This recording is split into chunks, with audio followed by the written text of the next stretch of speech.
दोस्तों, बीता हफ्ता भारतीय लोकतंत्र, राजनीति और समाज के लिहाज से बहुत महत्वपूर्ण रहा।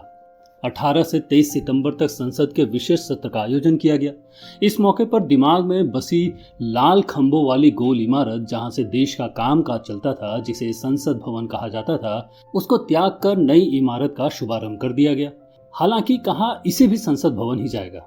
संसद की नई इमारत में कामकाज के लिए 5 दिनों के विशेष सत्र का आयोजन किया गया और इसी में ऐतिहासिक महिला आरक्षण विधेयक भी पास कर लिया गया, जो देश की आबादी का राजनीति में उनका अधिकार और प्रतिनिधित्व सुनिश्चित करेगा। इन सब ऐतिहासिक पलों, संसद की गरिमा को भी खत्म करने का काम भी उतनी ही शिद्दत के साथ किया गया। संसद की पुरानी इमारत से नई इमारत तक जाने की प्रक्रिया में मौके पर तमाम सांसदों ने बहुत अच्छे भाषण दिए। पुराने सांसदों ने अपने अनुभव सुनाए, जो नए तो संविधान निर्माण से लेकर अब तक की यात्रा जीवंत हो उठी, जो कि हर लिहाज से अच्छा था। इस ऐतिहासिक मौके पर देश के संवैधानिक प्रमुख राष्ट्रपति महोदया इस पूरे समारोह से दूर रही, या उन्हें फिर जानबूझकर दूर रखा गया। भारतीय लोकतंत्र में कार्यपालिका, विधायिका और राष्ट्रपति के बिना संसद की कल्पना करना भी बेमानी है। राष्ट्रपति केवल संसद ही नहीं, वरन सरकार के भी प्रमुख होते हैं। लेकिन वर्तमान सरकार ने उन्हें इस समारोह में नहीं बुलाया, वजह चाहे जो भी रही हो। दोस्तों, 5 दिन के इस विशेष सत्र में ऐसा बहुत कुछ हुआ जो संसदीय परंपरा और लोकतंत्र के हिसाब से बिल्कुल भी सही नहीं है और आभास देता है कि देश सरकारी एकाधिकार की तरफ बढ़ रहा है। ऐसा मानने के वाजिब कारण भी हैं। कारण यह है कि अगस्त महीने की आखिरी तारीख को जब घोषणा की गई सरकार 5 दिनों का विशेष सत्र आयोजित करेगी, तब इसका उद्देश्य नहीं बताया गया था। बहुत बाद में जब विपक्ष ने कई बार मांग की, तब सरकार ने दबाव में आकर कहा कि कुछ जरूरी काम है जिन्हें पूरा किया जाना आवश्यक है। इसके साथ ही सरकार ने उन 5 विषयों की सूची जारी की जिन पर संसद में काम होना था।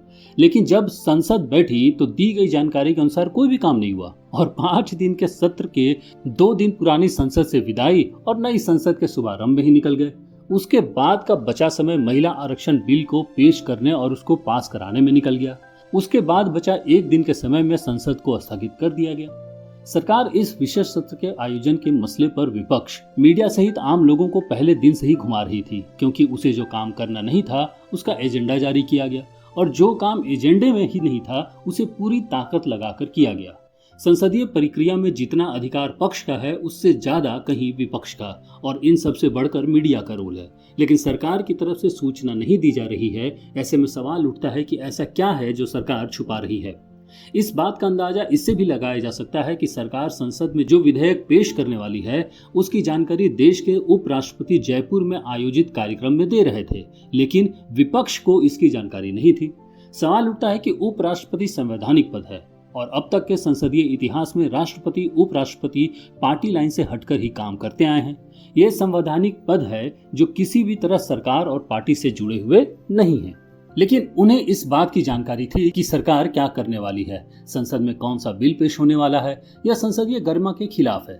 इससे इतर विपक्ष, जो संसद और उसकी प्रक्रियाओं का महत्वपूर्ण हिस्सा है, उसको जानकारी ही नहीं थी कि सरकार संसद के विशेष सत्र में क्या करने वाली है। दोस्तों, आपको क्या लगता है कि नई संसद भवन के उद्घाटन समारोह में राष्ट्रपति को न बुलाने का कारण क्या हो सकता है? कहीं यह राष्ट्रपति की भूमिका को कम करने का प्रयास तो नहीं, या फिर संवैधानिक पदों पर बैठे लोगों को पार्टी का कार्यकर्ता मानना उस पद का अपमान तो नहीं, या फिर सरकार द्वारा इस तरह की सूचनाओं को छिपाना और एजेंडे के विपरीत काम करना लोकतंत्र, संसद और उसकी प्रक्रियाओं को कमजोर करने का प्रयास तो नहीं? जो भी हो, आप इस मसले पर क्या सोचते हो? सरकार द्वारा इस तरह का व्यवहार कितना उचित है? लोकतंत्र में हर नागरिक का बोलना जरूरी है और अपनी बात रखना उससे भी ज्यादा जरूरी। इस मसले पर अपनी बात जरूर रिकॉर्ड करें अपने फोन से नंबर 3 का बटन दबाकर या मोबाइल वानी ऐप में ऐड का बटन दबाकर, भले ही आप इसके पक्ष में हो या विपक्ष में, क्योंकि आपका बोलना जरूरी है। बोलेंगे तो बदलेगा। नमस्कार।